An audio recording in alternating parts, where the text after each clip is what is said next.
Well, it's definitely done more often than anywhere else, because it's one of those pieces which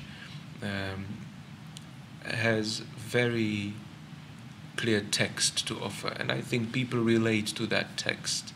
I would be very interested how the Japanese audience, knowing what it's about, can relate. Maybe not to the sound quality of the text, because the sound quality of the meaning, if you know what I mean, that is the way how the text carries certain emotions, but about the plot. It doesn't have an operatic plot or something, but it has certain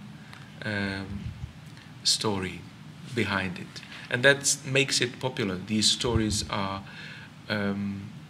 almost mythological, how old they are, but they are still alive in people's minds. It seems like, that's a good way how to describe that piece.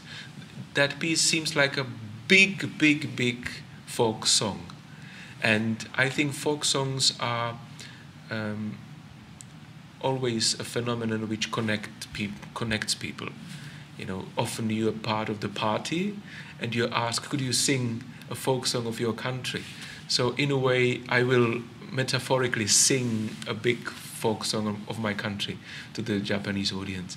And I have to admit, it's for the first time I'm doing the piece abroad. So far, I've always done it only at my home.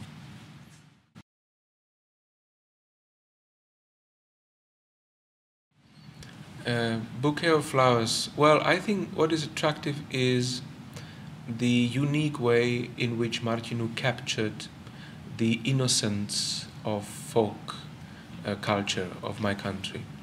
And of course it's captured in the text as well, which will be a little bit more difficult to interpret, but also in music. And these two things are totally connected.